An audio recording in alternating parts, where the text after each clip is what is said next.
Yeah, a lot of things went into that decision to come here and play in Turkey. Lost about 35 pounds and I was looking like a skeleton out there, but I mean, I'm not going to go to a team that I don't think can compete and keep me at the top level that I want to play at. And I'm hoping, you know, that I can rewrite a little bit more of my history come Paris. I think a lot of people notice my tree first, and that's for my family, but it's also a privilege to be a father. Yeah, Ankara Karası, yeah, that was it. So Arslan Lagumja, the opposite, and his brother Mirza are delegated to Tukin. I don't think I want to become a coach. Max Holt, he's on a national team. I play with him. I'm probably going to get a lot of heat for this. I don't watch a lot of women's volleyball. So, baklava, yeah, easy. It's delicious. Check it out, United.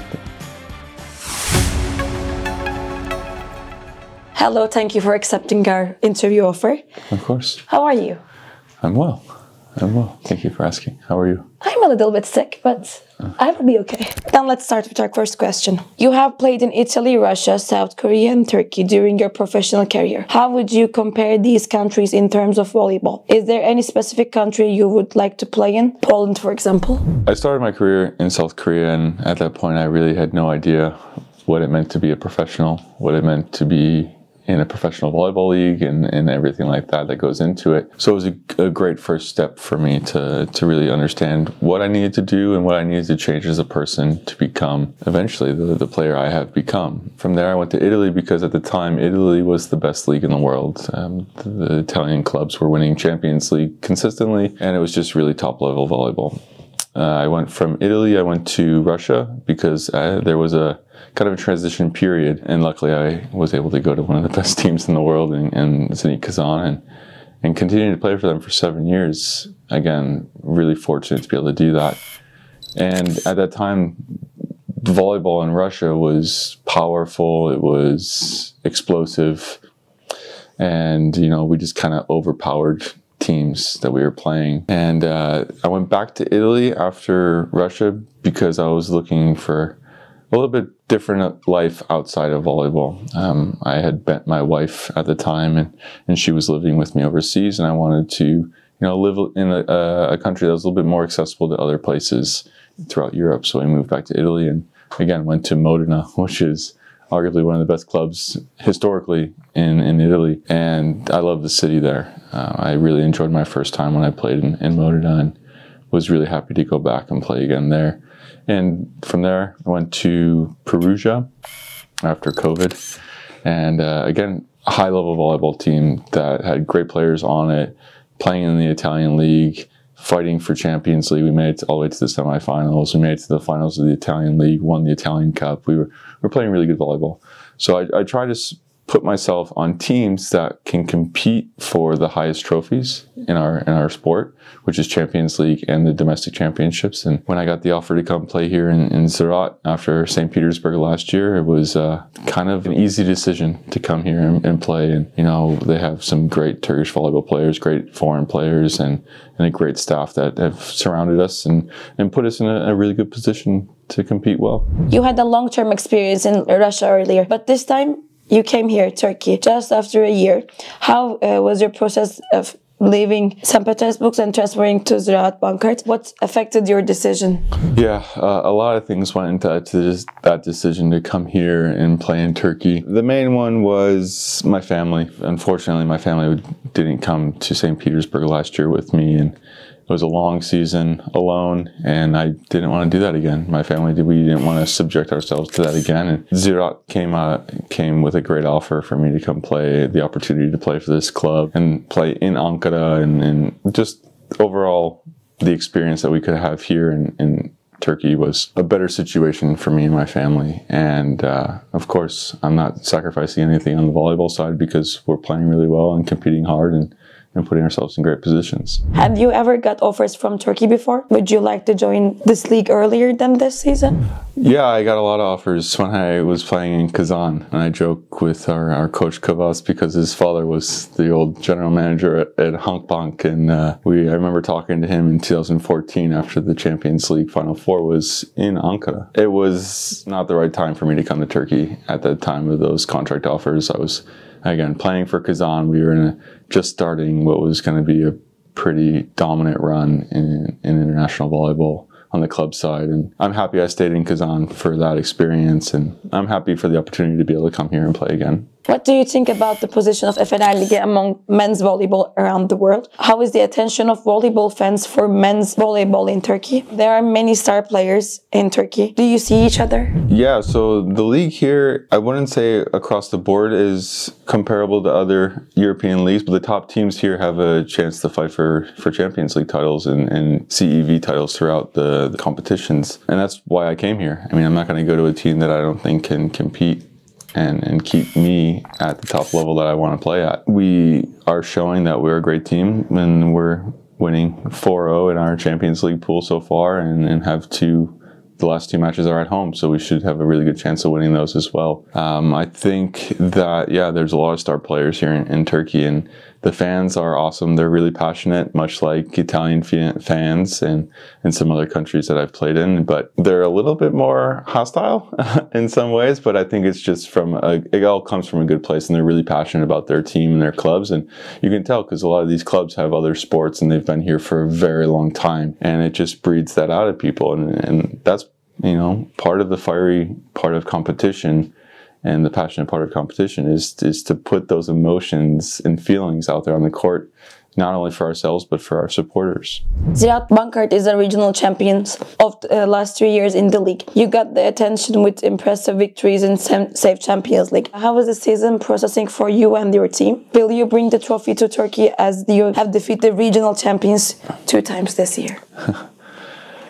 I feel great with the team. I think we understand that we're not playing the best that we can be playing, and I think that's a good thing to understand from the get-go. We have things to work on individually and collectively. But that being said, when we're faced with some great adversaries on the court, we're showing up and we're playing hard, and we're playing to win, and we have won a lot of tight matches. I think that playoffs are tough, and it's a long season, and I don't think it's really hard to go an entire season without losing a match. And so, although we strive for that, we haven't been able to do that. We lost a couple of matches to Halkbank and Fenerbahce so far in the regular season, but we've looked at both of those matches and understood how we need to change to win, and we were able to come back against Halkbank in the Super Cup and beat them there, and I think, you know, when Fenerbahce comes to Ankara to play us, we're going to be ready for that. But you know, we have to take each match one at a time and understand who we're playing against and do our best for that few days of preparation for that match. There are many women American volleyball players who are playing in different volleyball leagues all around the world. They are preparing to turn back to League One volleyball when it starts.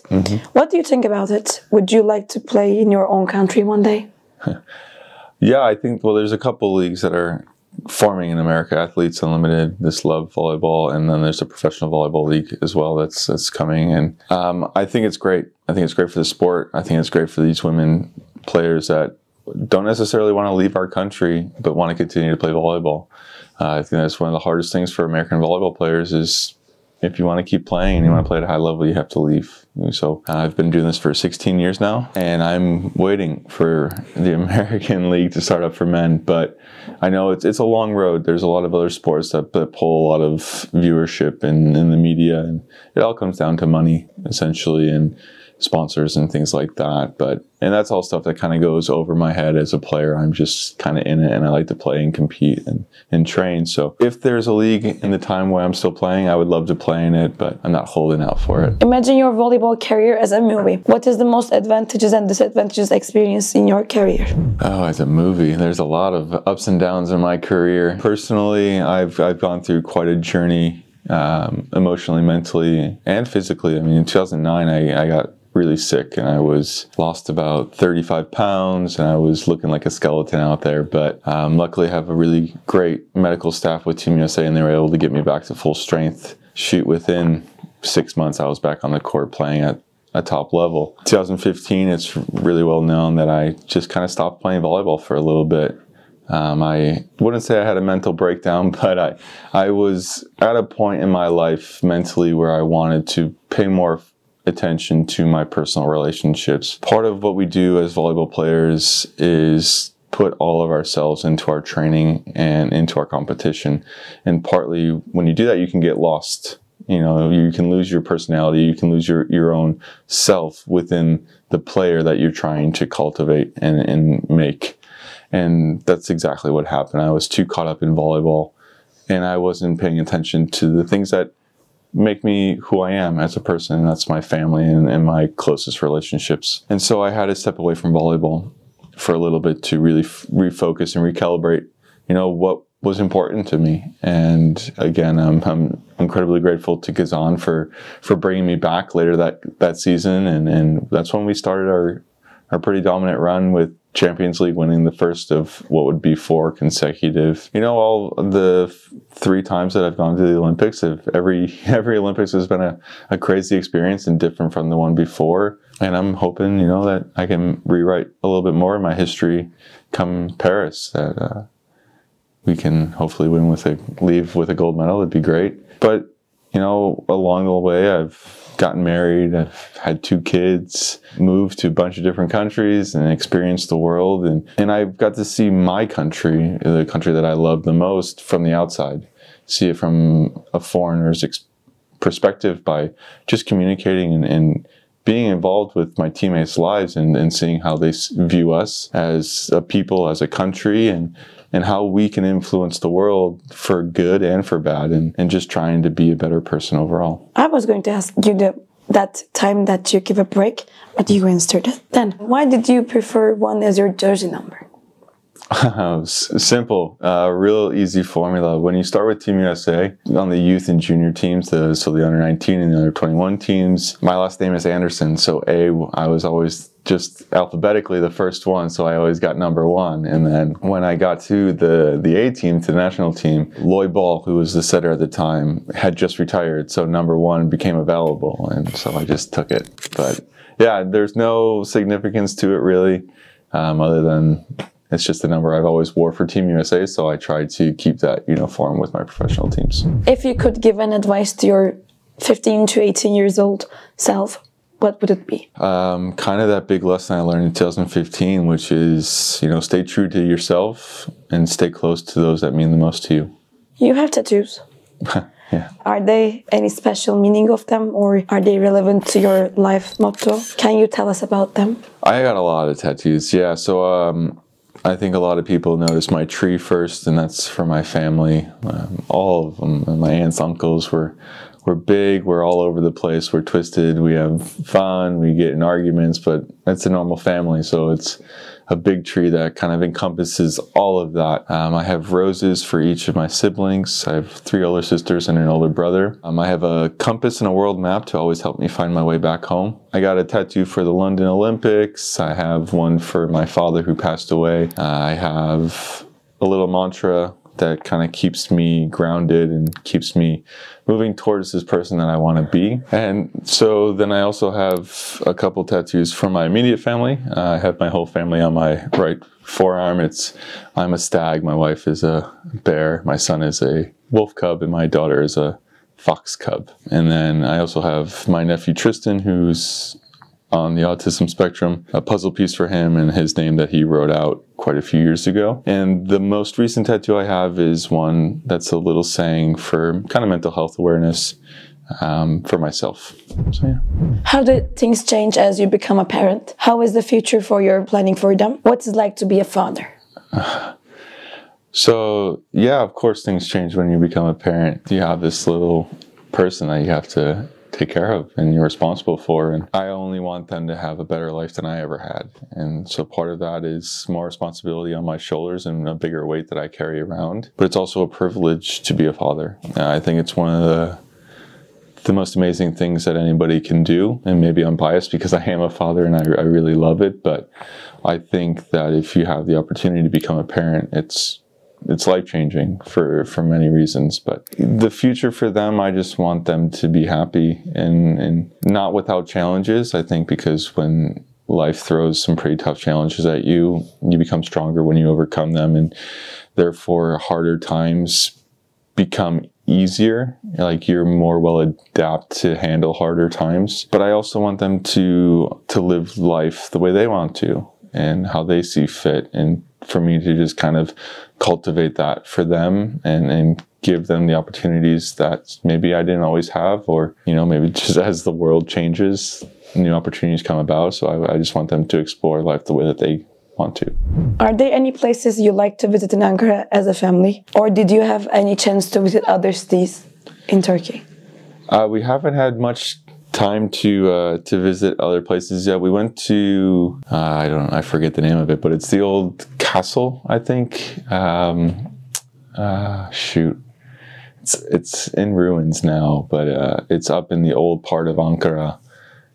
Shucks, I'm gonna forget. I don't know the name of it. Yeah, Ankara Kales. Yeah, that was it. So the old castle or whatever you want to call it, I forget, fortress. It was really cool, and my kids loved it. And it was, you know, they were kind of climbing on all the stairs and everything. It was really fun. You could see all of Ankara. We've gone to a lot of different restaurants and different shopping centers. I was told that Ankara is known for its shopping centers and things like that. So a couple different parks, just exploring and kind of being outside, enjoying the nice weather when we can. Let's turn back to Olympics.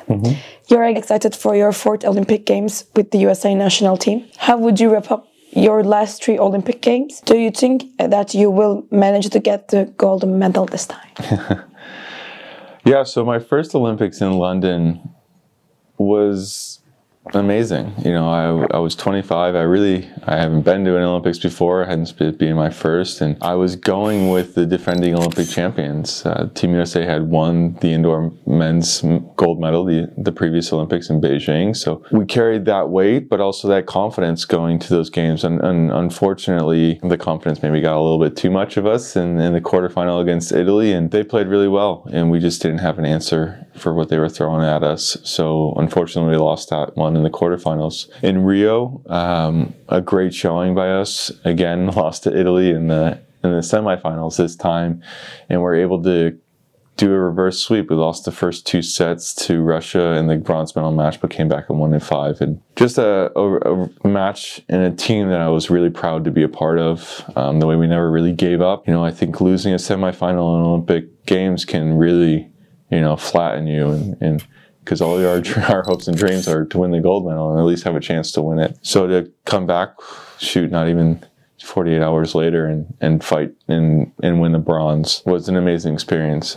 Tokyo was tough. Not only the situation in the world with COVID and the Olympic Games being postponed a year, being in the Olympics without fans, it just was a totally different experience.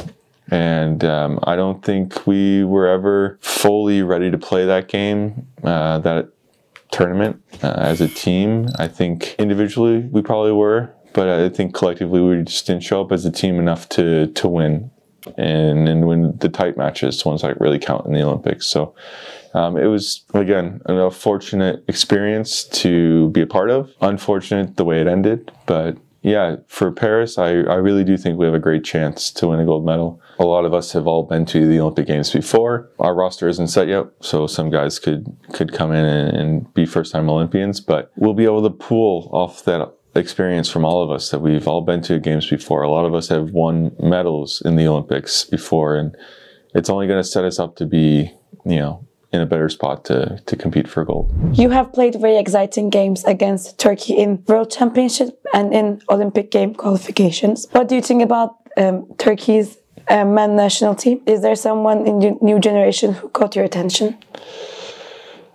I think the Turkish team is dangerous for teams. You know, we can underestimate them, and they're great players. They play, you know, in this league, and they fight, and they're passionate, and they want to win. They're fighters, and when you play teams like that, they're never out. Even when you're up a couple sets and up in the 3rd set, like they have a way to climb back in and just never give up. And that's, you know, an attribute to them that makes this championship so difficult. It makes these Turkish professional teams really hard to beat, and therefore the national team really hard to beat.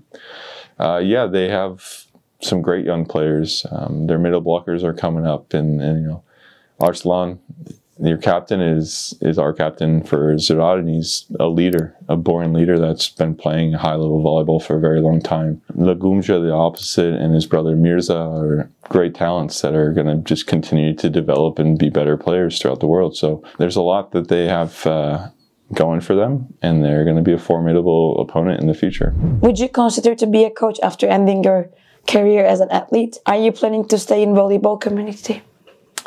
I plan to stay in the volleyball community in some aspects. I don't think I want to become a coach. I have an idea of what I think a coach should be and how dedicated they need to be, and I'm not sure if I'm willing to put that time in. Again, being away from my family for as long as I have been for these past 16 years, and as I continue to play volleyball, it's just going to get more and more time away, that I want to be involved in my family. I want to be able to be present day in and day out, and more often for them. I've put a lot of time into volleyball, and for that reason I want to still be involved in the community in some ways, and whether or not that's, you know, doing camps or just going to local events and supporting young kids' developments and things like that. But as far as being a coach, it's a big ask for me right now, but I'm still so focused on being a player and what I can do on the court as an athlete that's a question I'm going to have to ask myself down the road. I know it is early to ask you this, but what kind of an ending would best suit you at the end of your career? Who would you like to see beside you in your last game?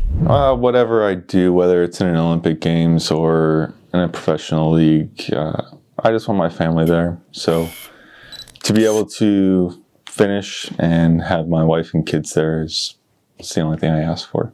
Then let's continue with our short questions. The player you enjoyed most playing with? Oh, gosh, so many great players. Probably to this point, someone that I've played the most with. We started when we were 17 years old together. Max Holt, he's on the national team. I play with him on the youth and junior national teams, and then together at our university, Penn State, and then into the national team and to a couple Olympics together. And he's one of my closest friends and somebody that I've gone through most of my adult life with as a good friend. And yeah, I've had a lot of joy playing with him. The setter you never played with, but you would like to? Lloyd Ball. Yeah, one of the greatest American setters of all time. The player that is most difficult to play against? Oh, shucks. The most difficult to play against. There's a lot of great volleyball players out there, and I say that in a way that some players can be very powerful and hard to stop. Some players can be very tactically sound and technically sound. That makes it really hard to play against them. Off the top of my head, one of the best players to ever play the game, and again, been very fortunate to play against him, was Sergei Tutukin. So I played against him towards the end of his career, where he wasn't probably as powerful or as dynamic as he was as a younger player, but he was so intelligent and so smart and didn't let the emotions, at least from my perspective, didn't let emotions of big matches get in the way of the way he wanted to play the game. And it made it really hard to beat him. Women volleyball player you liked the most? The women's volleyball player I liked the most. I'm probably going to get a lot of heat for this. I don't watch a lot of women's volleyball. So, I do like watching, and I did like watching, she doesn't play very much anymore, that I've been able to watch her play, is Carly Lloyd. She was a setter for USA. I liked watching her play and compete in the USA gym. I got to see her in training all the time, and it was really fun to just see her genuine enthusiasm to play the game and watch her figure things out. And just when it clicks, it's really fun to watch that in any athlete, when they kind of get to that point where they're able to start dictating the game a little bit more the way they want to play. And she was really fun to watch because she seemed like she was always having fun. Your favorite Turkish food? Baklava. Yeah, easy. It's delicious. Your favorite movie and book?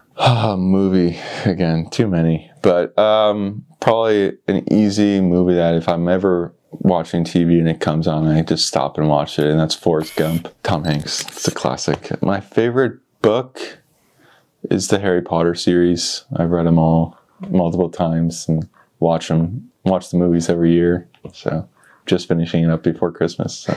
Do you know any Turkish words? Yeah, teşekkürler. Just teşekkürler. Teşekkürler, united. Yeah, I don't know too many, but I know just a couple things I have to say in the morning, and then thank you. Ziraat Bankkart'ın in 3 words. In 3 words, well, I think we're great, we're competitors, and we're passionate. All of us. Thank you for coming and giving this interview to us. Welcome. Thank you for having me. Do you want to say anything to your fans? Yeah, of course. Always thank you for your support throughout my career, and especially now here with Ziraat Bank. And I hope that I can continue to give you the show and entertainment that you come to see, and see the passion and love that I have for the game.